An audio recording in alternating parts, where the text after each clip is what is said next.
I am quite clear that you meant it. We are quite clear that you meant it.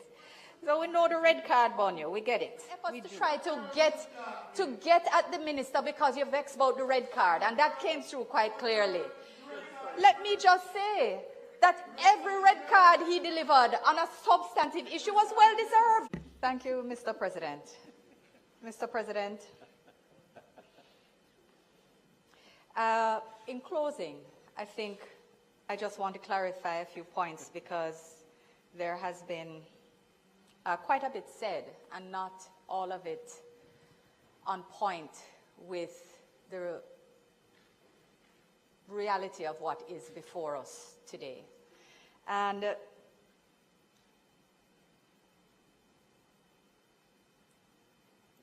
you know, there are a few things that concern me, but I won't detain this chamber unduly with them.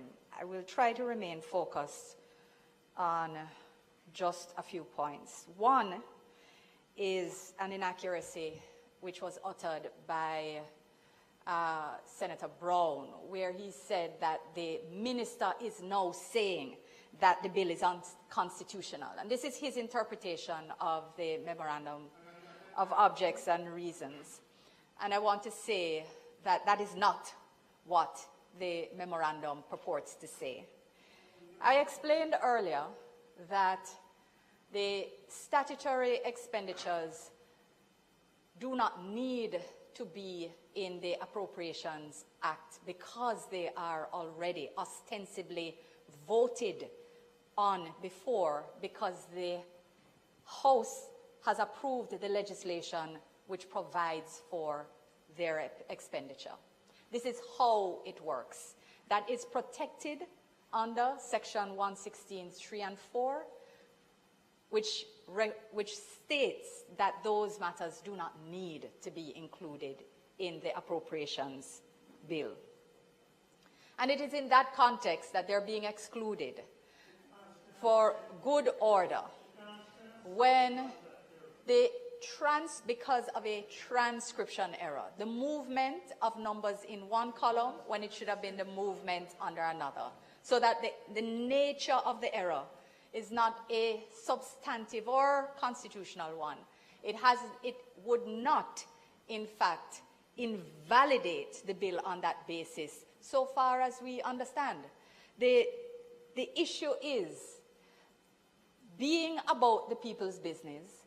As soon as the error was identified by the technical team responsible therefore, and as soon as it was discovered, it was brought to the attention of the political directorate, and as soon as it was brought to attention, the process was started that culminated in our presence here today. Every effort was made to act with efficacy and efficiency to correct the error.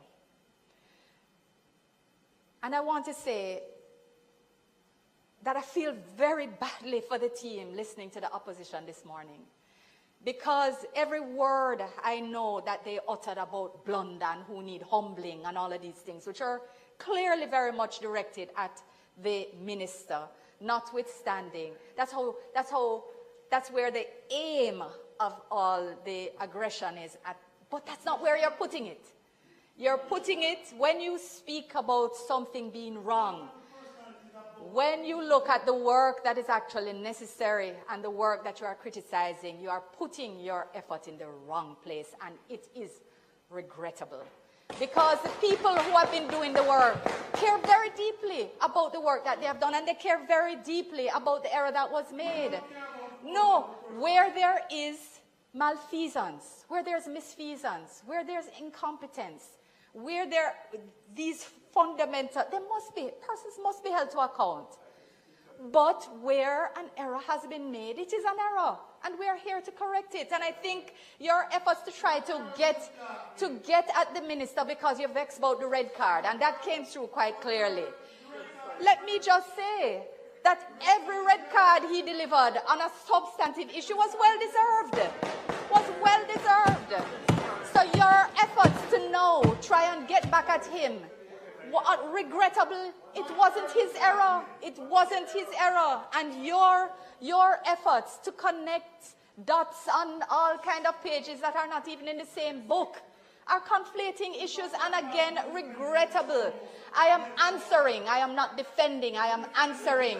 I am defending the irrelevant and unfortunate comments which you have made this morning under disguised. Senator Brown, you know that people allowed you to talk. Senator Bunting, please allow the minister to speak. Your unfortunate comments, disguised as debate, are what I am responding to this morning, in defense of the civil servants who I know feel very deeply about the error that was made. And they have acted as best as possible to correct it.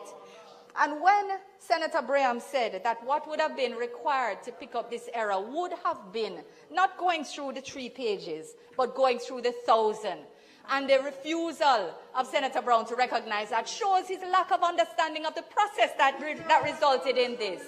The transcription took place in the estimates of expenditure, which is the big book, and that was the point that was being made.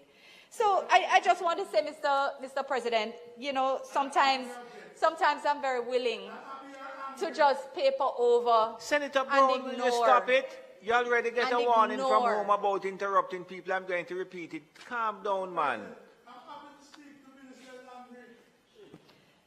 Mr. President, let me do that. Let me do that, Mr. President. It's something that I enjoy, talking to you. So let me continue along that road. Yes. But it was, I think, you know, I'm not gonna go back to this call for the need for humbling. I'm not gonna go back there, as unfortunate as it is. And I am quite clear that you meant it.